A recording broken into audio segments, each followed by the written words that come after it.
Olá, eu espero que esteja tudo bem com você. Aqui quem fala é o Guto. Seja bem-vinda, seja bem-vindo. Neste vídeo eu vou resolver as atividades do PET, do Plano de Estudo Tutorado, do ano escolar e da respectiva semana que você pode ver aqui ao lado. O PET é uma apostila que foi disponibilizada para todos os estudantes das escolas estaduais de Minas Gerais lá no site Estude em Casa. E aqui no canal eu estou resolvendo as atividades de todos os anos escolares do ensino fundamental e também do ensino médio, um vídeo por semana, seguindo a organização das apostilas. Então fica comigo que a gente tem bastante coisa legal para aprender e estudar juntos nesse vídeo.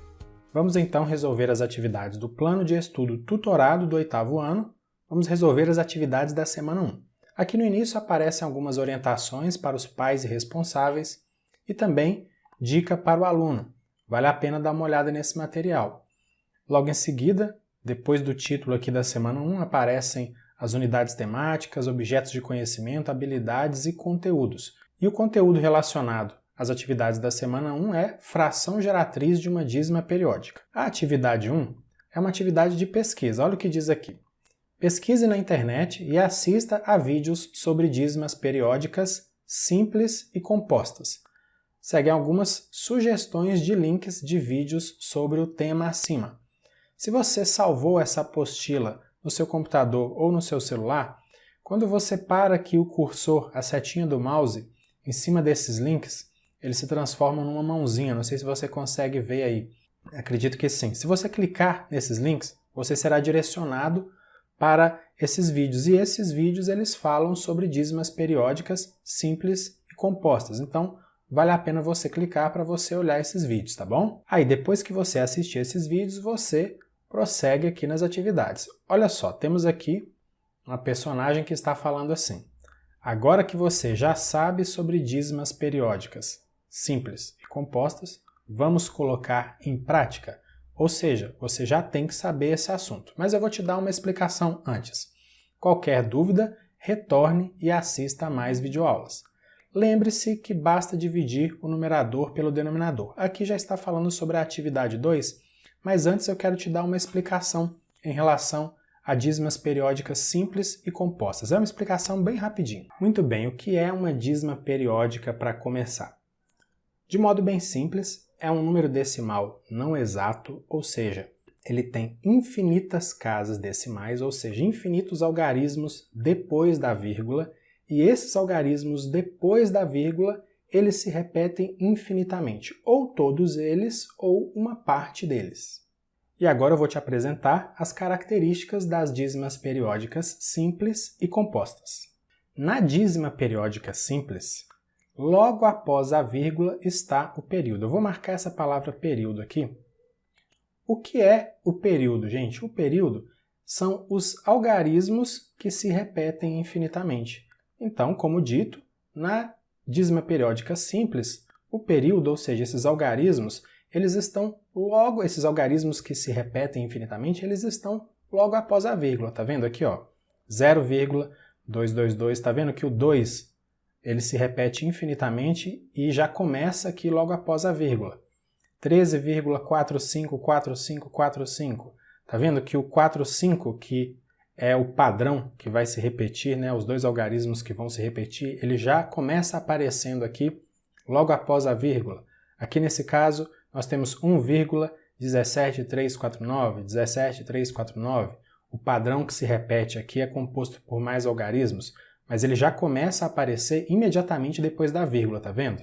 E uma informação aqui, eu não sei se você sabe, mas em vez de escrever a dízima periódica dessa forma, 0,2222, com reticências, eu posso fazer o seguinte, em vez de escrever desse jeito, eu posso escrever esse número assim, ó. Eu escrevo 0,2, ou seja, eu tenho que identificar aquele algarismo ou aqueles algarismos que vão repetir, e aí eu faço um traço assim, ó, em cima dele.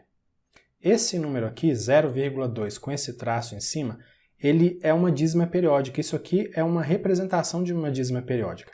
E esse traço, ele indica que o 2 é o algarismo que se repete infinitamente. Dá muito menos trabalho do que escrever dessa forma aqui com as reticências.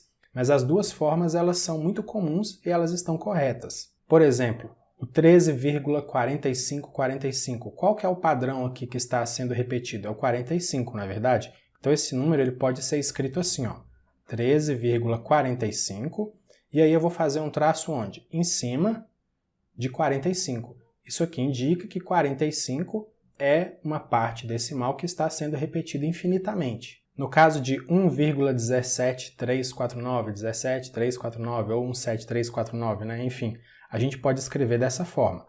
1,17349, e aí a gente vem aqui e faz um traço em cima da parte que se repete, 17349. Isso indica que esse padrão é o que está sendo repetido. E as dízimas periódicas compostas? Muito bem. Na dízima periódica composta, após a vírgula antes do período, ou seja, antes dos algarismos que se repetem infinitamente, há outros algarismos que não se repetem e esses outros algarismos são chamados de antiperíodo. Pode ser um algarismo só ou podem ser mais algarismos. Mas esse grupo que aparece antes do período é o que é chamado de antiperíodo. Repare nesse número aqui, 0,32222. Vamos lá. O período já está claro que é 2, ou seja, o algarismo que se repete infinitamente é o 2. Mas o que está depois da vírgula e antes do 2? É o 3. Portanto, o 3 é o que a gente chama, nesse caso aqui, que a gente chamou, né, de antiperíodo, tá certo? Então, o 3 é o antiperíodo e o 2 é o período. Nesse segundo caso, nós temos 13,72454545.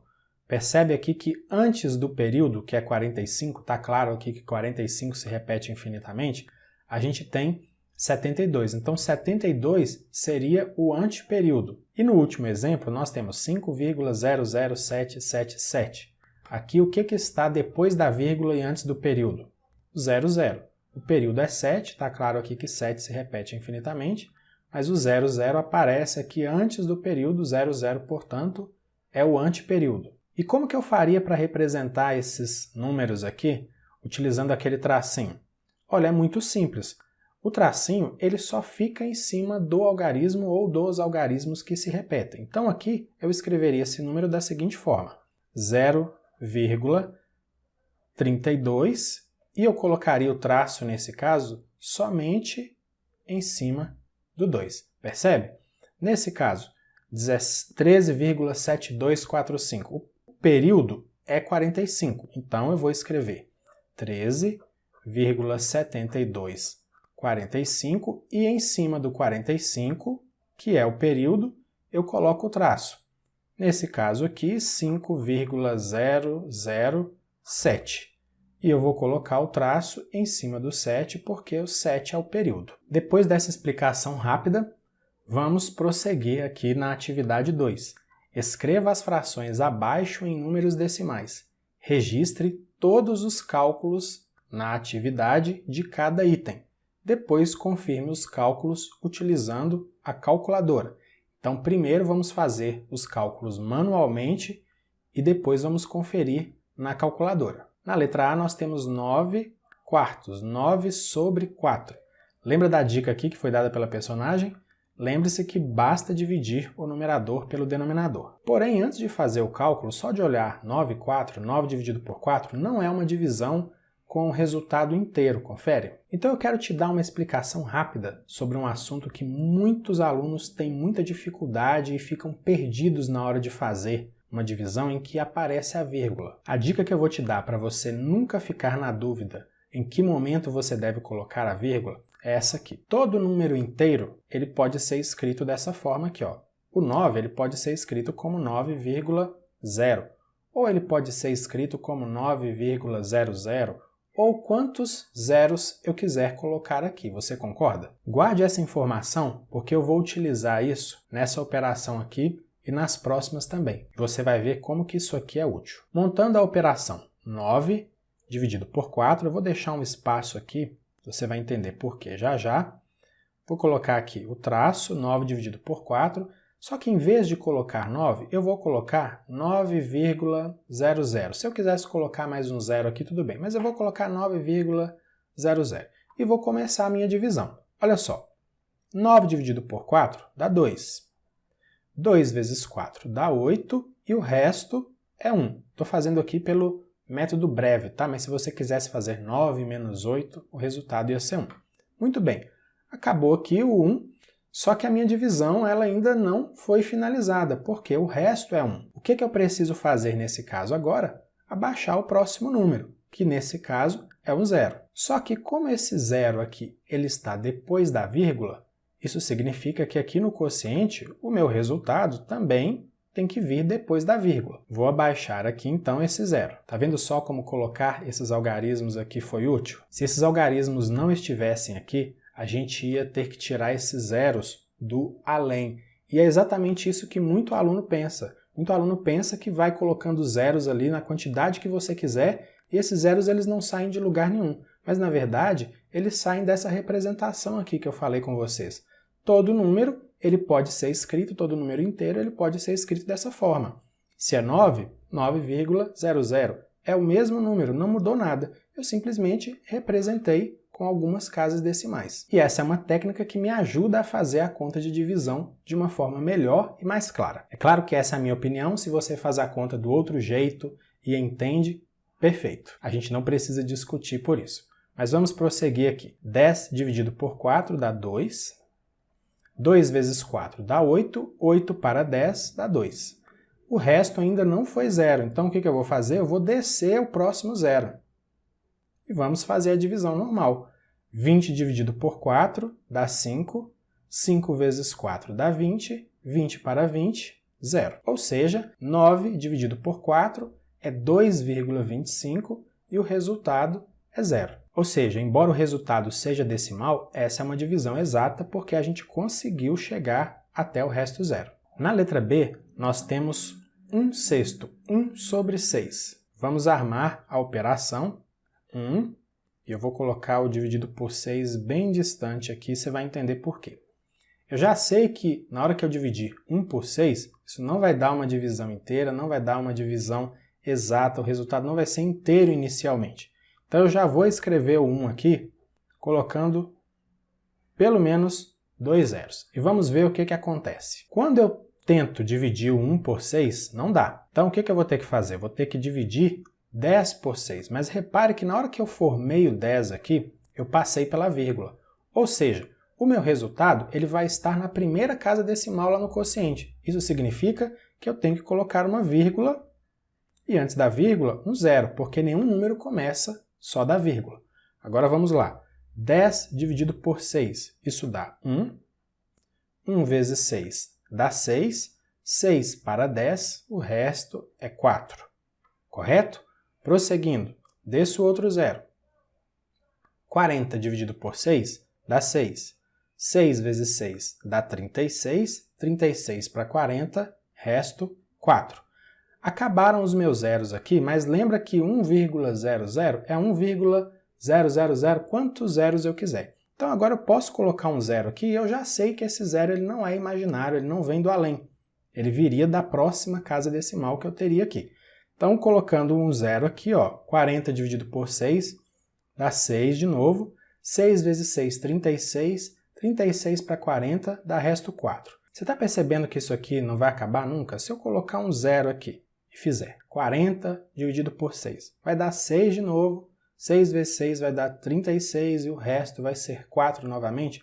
E isso vai continuar infinitamente. Então isso aqui está me dando uma pista de que o quociente é uma dízima periódica, ou seja, 0,1666666. nesse caso é o período, 6 é o algarismo que se repete. Lembra como que a gente pode escrever isso de uma forma mais simples? A gente pode escrever assim, ó, 0,16 e coloca um traço em cima do 6. 6 é o período e 1 nesse caso está depois da vírgula e antes do período, 1 é o anteperíodo. Agora na letra C nós temos 7 dividido por 6. Vamos armar aqui a operação de divisão. 7 dividido por 6. Deixa eu prolongar um pouquinho mais. Antes de fazer a divisão, a gente já sabe que isso aqui não vai dar um resultado inteiro. Então eu já vou usar aquela técnica logo no início. Vou colocar aqui uns 3 zeros. Não vou economizar zero não. Se quiser colocar até mais, pode. Vamos começar do 7. O 7 ainda está na parte inteira, né? Então não preciso preocupar com vírgula do lado de cá. Vamos lá. 7 dividido por 6 dá 1. 1 vezes 6 dá 6. 7 menos 6 é 1, ou seja, o resto aqui é 1. De novo, só lembrando, estou fazendo por aquele método breve. Mas se você tiver dificuldade, escreve 7 menos 6 traço 1, tá certo? Muito bem, o resto foi 1. Preciso continuar a minha divisão. O que eu vou fazer? Vou descer esse zero aqui, que agora eu já sei que ele não vem mais do além, e vou dividir 10 por 6. Mas repare que esse zero que eu desci, ele já está depois da vírgula. Então, meu resultado lá no quociente também vai depois da vírgula. 10 dividido por 6 dá 1. 1 vezes 6 dá 6. 10 menos 6, 4. Ou seja, o resto é 4. Aí agora eu vou descer esse próximo zero. 40 dividido por 6 dá 6. 6 vezes 6 dá 36, e 36 para 40, o resto é 4. Ok, vou descer o próximo zero. 40 dividido por 6 dá 6. 6 vezes 6 dá 36, 36 para 40, o resto é 4 de novo. Olha, o que está acontecendo aqui? Se eu descer um próximo zero, colocar um próximo zero aqui, e fizer 40 dividido por 6, o resultado vai ser 6. 6 vezes 6 é 36, aí o resto vai ser 4 de novo. Ou seja, eu vou continuar aqui infinitamente. Então isso aqui é um sinal de que o quociente ele é infinito, ou seja, é uma dízima periódica, e eu posso representar essa dízima periódica de uma forma mais simples, está lembrado? O resultado aqui eu posso escrever dessa forma, 1,16, porque 6 é o período, aí vou colocar um traço aqui em cima do 6. 1 você sabe que é anteperíodo, ou seja, ele está depois da vírgula, mas está antes do período. E por isso, só lembrando um conceito que a gente viu, como existe um algarismo nesse caso, né? Antes do período, depois da vírgula, essa aqui é uma dízima periódica composta. Agora que a gente já fez os cálculos manualmente, nós vamos tirar a prova na calculadora. Primeiro aqui, 9 dividido por 4, olha só. 9 dividido por 4, 2,25. Está ok. Na letra B, 1 dividido por 6, vamos lá. 1 dividido por 6 deu 0,166666. A calculadora, está vendo que a última casa aqui, ela não colocou 6. Ela fez o que a gente chama de truncamento. Por que ela faz isso? Porque ela não tem infinitas casas decimais, não tem espaço aqui para isso, né? Mas isso aqui é uma forma de representar uma dízima periódica. Essa é a maneira que a calculadora encontra de escrever esse resultado. E a letra C, 7 dividido por 6, vamos lá? 7 dividido por 6, 1,16666666. De novo a calculadora faz esse truncamento aqui no final, né? Ela faz um arredondamento da última casa aqui, ignora o restante porque ela não tem espaço para representar o infinito. Então, as contas já foram feitas manualmente e já foram conferidas na calculadora. Agora vamos, então, para a atividade 3. A atividade 3 diz o seguinte: responda às indagações para entender melhor o assunto. Letra A. Qual é o resto da divisão no item A, e no item B e no item C? Eu já coloquei isso aqui. Na letra A, o resto foi 0, ou seja, a gente tinha uma divisão exata. Na letra B, o resto era 4. Chegou uma hora que ele começou a ser 4 e não parava mais de ser 4, não é verdade? Continuava 4 indefinidamente, infinitamente. E na letra C a mesma coisa. Chegou uma hora que o resto começou a ser 4 e não parou mais de ser 4. Letra B. Os quocientes dessas divisões são finitos ou infinitos? Na letra A, nós encontramos o quociente 2,25. Uma divisão exata, portanto, o quociente finito. Na letra B, nós encontramos um quociente que foi 0,1666, ou seja, um quociente infinito. E na letra C, o quociente foi 1,1666, também um quociente infinito. Nos dois casos aqui, letra B e letra C, os resultados, portanto, são dízimas periódicas e são dízimas periódicas compostas, porque antes do período, ou seja, antes do 6 aqui, que nos dois casos é a parte que repete infinitamente, existe um algarismo que é chamado de anteperíodo. Letra C. O que fazer quando uma divisão for infinita? Olha, na minha opinião, essa questão ela está um pouco aberta. Eu poderia dar muitas respostas aqui. Eu poderia continuar tentando fazer a divisão até o resto da minha vida. Eu posso também achar que está tudo errado e desistir da conta. Ou eu posso desmanchar tudo e começar a fazer de novo. Ou então, se eu estiver bem atento e fazendo os cálculos com todo o cuidado necessário, eu posso perceber que num determinado momento, o resto e o quociente estão se repetindo. Isso não para de acontecer. Quando isso acontecer, é hora de encerrar o cálculo e escrever o quociente na forma de dízima periódica. Foi o que eu escrevi aqui. Na minha opinião, essa resposta aqui ela está adequada à letra C. Se a gente prosseguir, a gente vai chegar nas atividades da semana 2, mas isso é assunto para o vídeo da próxima semana. Muito bem, com isso a gente encerra a resolução das atividades dessa semana. Se ficou alguma dúvida ou você quer registrar alguma observação, faça isso utilizando o campo dos comentários. Eu prometo que eu vou ler tudo e vou tentar responder bem rapidinho. Na descrição do vídeo estão links para você acessar o meu site, as minhas redes sociais e também se inscrever no meu canal no Telegram. Agora, antes de terminar, eu quero te pedir um favor. Se você gostou desse vídeo, se foi útil para você, compartilhe com seus amigos, com seus colegas, com seus conhecidos que estão estudando o mesmo assunto, porque se foi útil para você, pode ser que seja útil para eles também. E se você fizer isso, eu vou ficar muito grato, mas só faça se você puder e se você quiser. Agora eu fico por aqui, deixo com você o meu abraço, bons estudos e até o vídeo da próxima semana. Tchau, tchau!